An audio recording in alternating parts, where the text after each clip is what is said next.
discussing about organizational culture and how certain organizations navigated cultural sustainability. So, in the previous discussion, we were considering the transition of Patagonia, how it emerged in the face of crisis and how it navigated cultural sustainability. So, it did so by hiring and promoting based on values.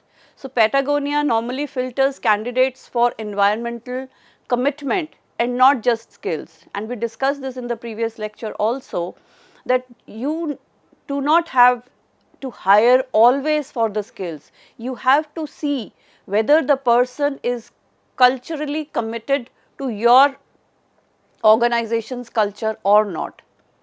Then the second step that Patagonia took for navigating cultural sustainability was that it involved employees who were constantly being exposed to the company's vision, mission through internal newsletters, through certain events and documentaries. So, this internal storytelling helped employees to get exposed to the organization's culture. Then it also did structural protection. The ownership model was redesigned to institutionalize culture, ensuring that it lasts beyond the founders. So, here we are not just talking about creating culture, we are talking and emphasizing on the sustainability of a culture, which normally goes beyond the founders and the members who actually started it.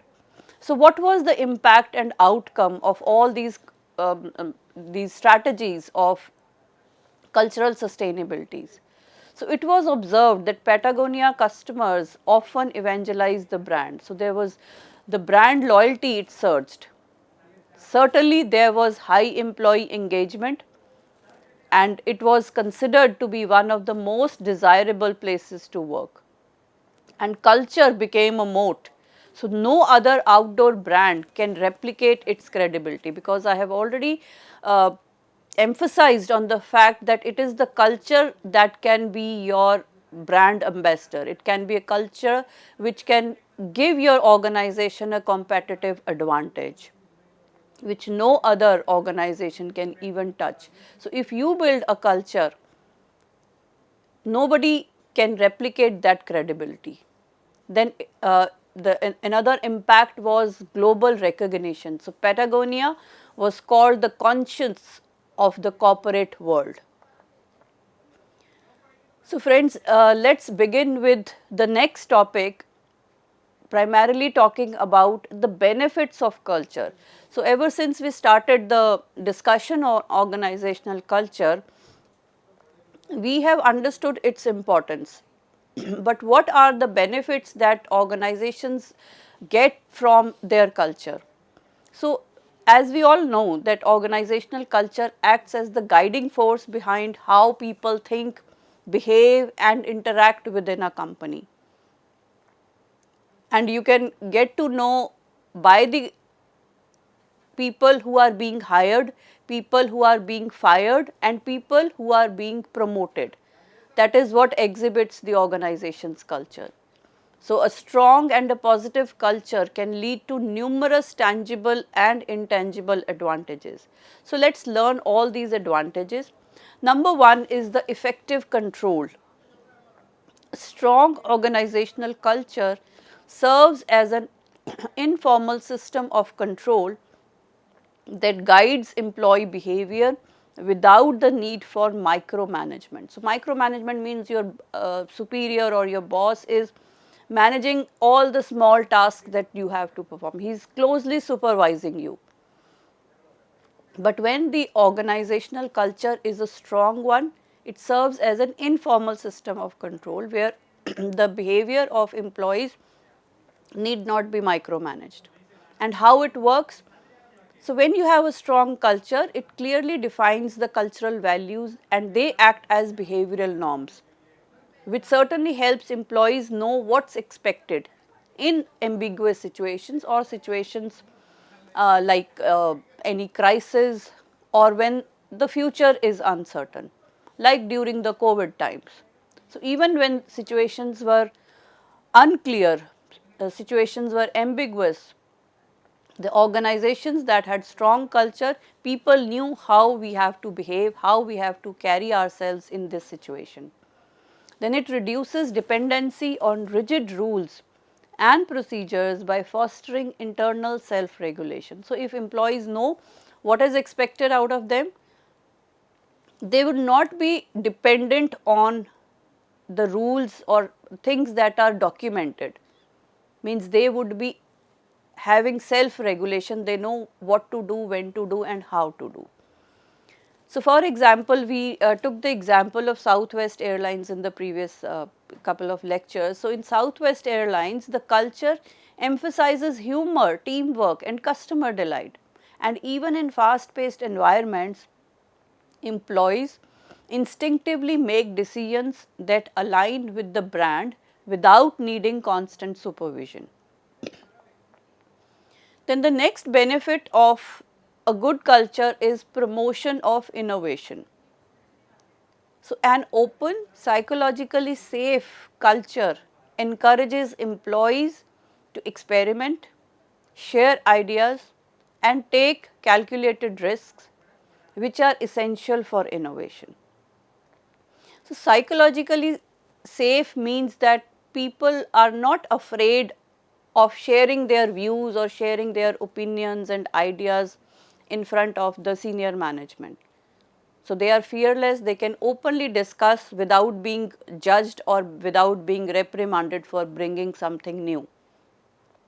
So when you give that kind of a psychological safety, certainly people would come with new ideas, they would share these ideas, they would take risks, and this is what is important for innovation. How can you expect innovation without giving safety or psychological safety to your people for sharing their views, their opinions and their ideas? So cultural traits that promote innovation are tolerance for failure. Are you ready to fail as an organization, as a team, as a leader? If yes, then only you can promote innovation. If you have the fear of failure, you cannot innovate. Are you encouraged enough for diverse thinking? Because again, for innovation, diverse thinking is of paramount importance. If you keep on thinking the same way as people before you had been doing things or thinking, then you cannot promote innovation. Then open communication and feedback. Are you ready to take feedback? And are you providing a supportive leadership or not? Because for innovation, all these traits are important, be it the tolerance for failure, diverse thinking, taking feedback and supportive leadership. So here we can take the example of Google. So it has a 20% time culture which allows employees to use 20% of their time to work on projects outside their core responsibilities. And this particular culture led to the development of products or innovative products like the Gmail and the Google News. Because if people would just keep on doing the task that they have been assigned to do, innovation won't come. The next benefit that we are going to talk about is the strategy formulation and implementation. So culture provides a foundation for strategic clarity and ensures that employees interpret and implement the strategy in a consistent manner. So cultural alignment helps in bridging the gap between planning and execution, drive decisions that support long-term goals, and avoid conflict between departmental goals and the overall mission of the organization. So we all know there can be gaps between what we are planning, how we are planning and when we execute that particular plan. And also the decisions that are being taken, are these short term or are these the long term goals? So when your culture is aligned with the organizational goals, they can help bridge this gap between planning and execution. It can drive the decisions and there would be lesser conflicts between the department's goals and the overall mission. For example, let's talk about IKEA's culture of simplicity and cost consciousness. It aligns perfectly with its strategy of affordable, flat pack furniture, and every operational decision, starting from the supply chain to the store layout, it certainly reflects the culture strategy fit. So, when there is an alignment between the culture and the strategy, whatever you are formulating for the success of the organization, then only you can have a proper productivity and better attainment of the vision and mission of the culture. Then comes strong commitment from employees. So, when employees they identify with the values and mission of the organization, they develop a sense of belonging and ownership, leading to strong emotional commitment. So, certainly we have seen this in many organizations that when employees they can identify with the values and mission of the organization, they develop this sense of ownness, this ownership, which leads to strong commitment and emotional attachment with the organization. And this cultural commitment or an emotional attachment, emotional bonding with your organization, it has everlasting impact.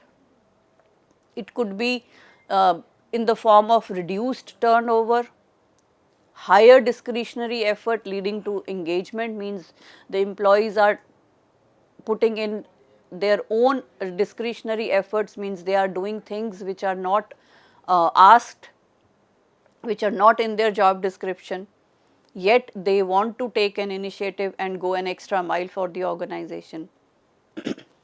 And it would lead to alignment with organizational vision.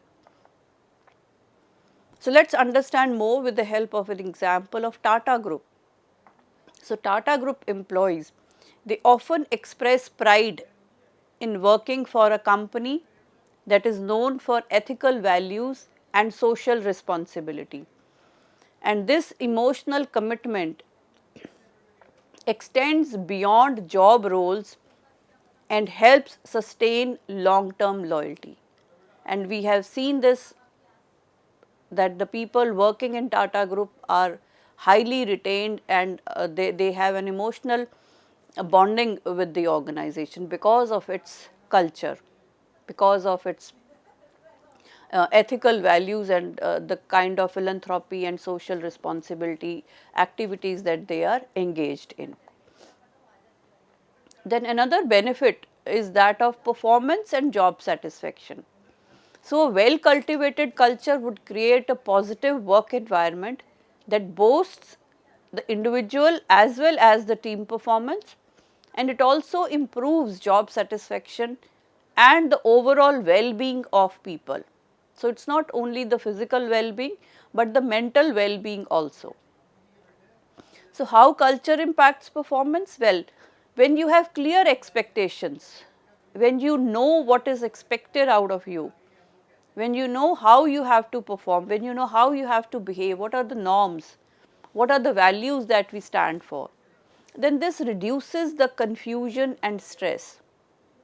Then when you are recognized and appreciated, this motivates your performance. And a collaborative culture, it improves teamwork and productivity. For example, the emphasis, it promotes a culture of learning and growth. The opportunity to continuously upgrade skills and be part of meaningful work, it contributes to high job satisfaction as well as performance. Now that we have understood the benefits of a good organizational culture, the next question that comes is that how do you identify your organizational culture? Means how do you know, how do you get to understand, assess your organizational culture? So, for this, the first point is that start observing behaviors. So, pay attention to how employees interact with each other, how decisions are made, and lastly, how conflicts are resolved. And these observable behaviors, they provide clues about the underlying culture. So, how employees are behaving with each other, how certain decisions are made by the leadership, and how certain departmental, interdepartmental or intra-departmental or organizational conflicts are being resolved. What are the techniques that the organization is using? That would actually help you to understand the underlying culture. Then second could be the symbols and the artifacts. So, you can examine the physical environment like the layout, the decor, the symbols that are used in branding or the logos or communication. And at times how an organization brands itself, how or what kind of a logo it uses, it also speaks volumes about your organizational culture. You must have seen so many logos of organizations, companies, sports brand, event management, hospitality. Every logo communicates certain things about the organization. And these symbols and artifacts, they can reflect the values and priorities of the organization.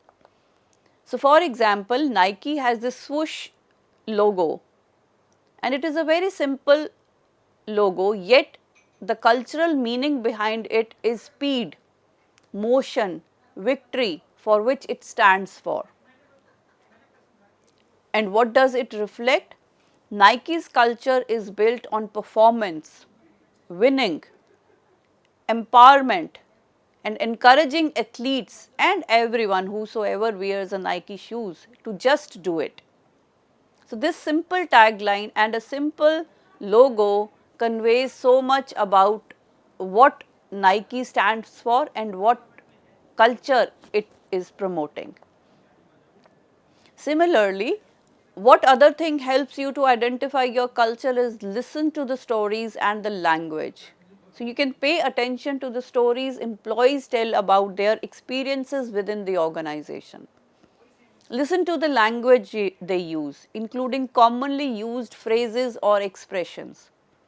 And this can reveal the cultural norms and attitudes. For example, do the people use more of an I statements or do they use more of we statements? Means I did this or we did this.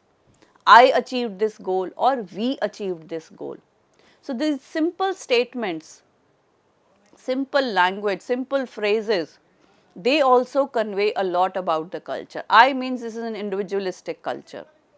But when we say we, it means more of a collaboration, more emphasis on teamwork.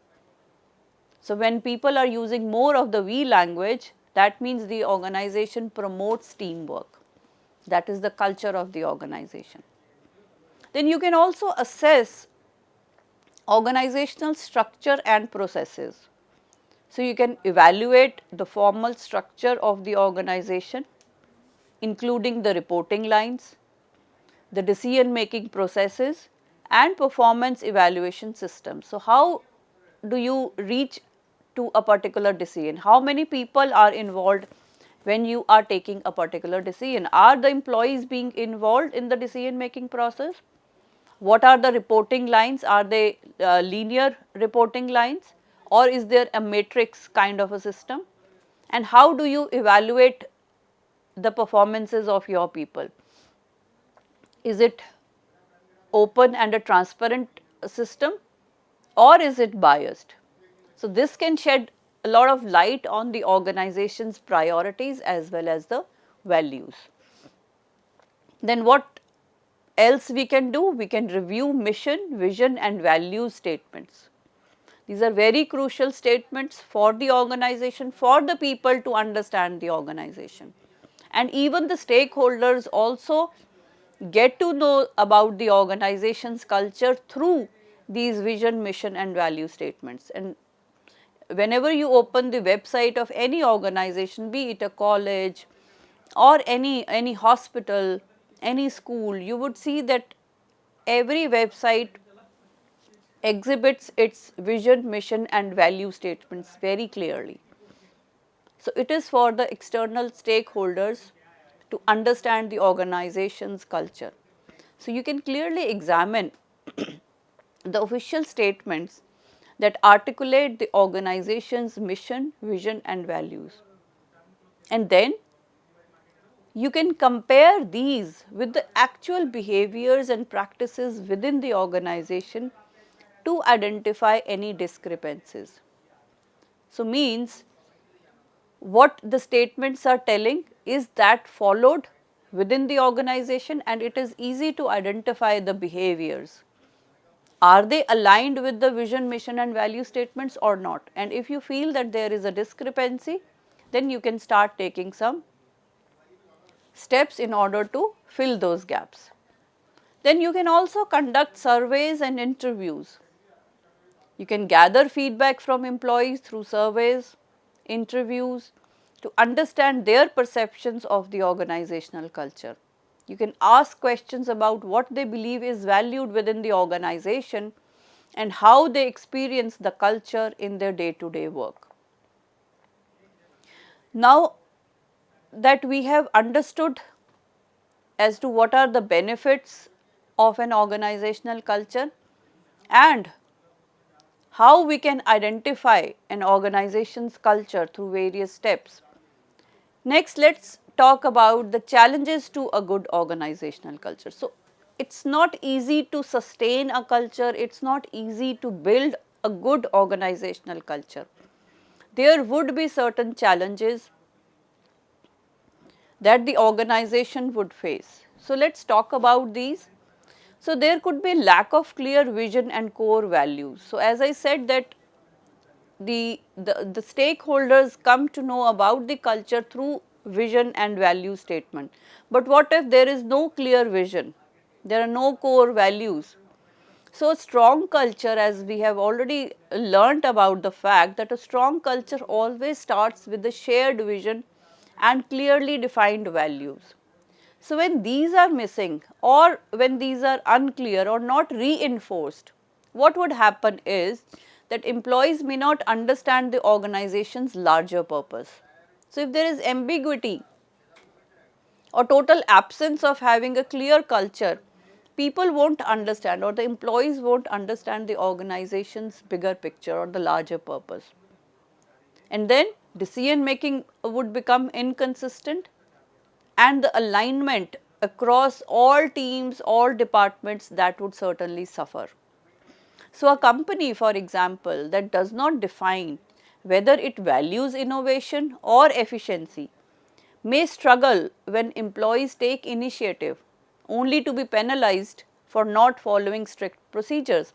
Because if you promote a culture of innovation, you have to let employees take initiative. So, these two things are not aligned with each other. Why? Because the employees do not know the culture.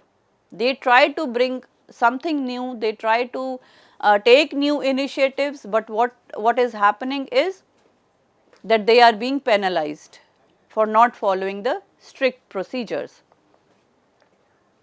The next challenge is resistance to change. So, people, as we all know, we are creatures of habit, and when organizational culture shifts, be it due to digital transformation, due to restructuring or leadership change, resistance is natural. We always, as human beings, we resist the change. And actually it is said that we do not resist the change, we resist to be changed, because employees may fear the unknown. And when there is the fear of unknown, employees become anxious, they become freaked out, they are stressed, because of which their productivity, their morale, their satisfaction and their performance also falls. So, older staff may be emotionally attached to the legacy system or work practices, and change efforts may be seen as top down impositions rather than collaborative evolution. So, for example, an organization transitioning to a remote first culture may face a pushback from leaders who equate physical presence with productivity.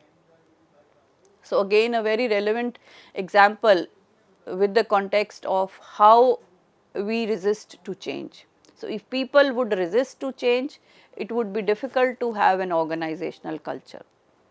So, friends, we will continue with the topic of these challenges in having a good organizational culture in the next part of the lecture. Thank you.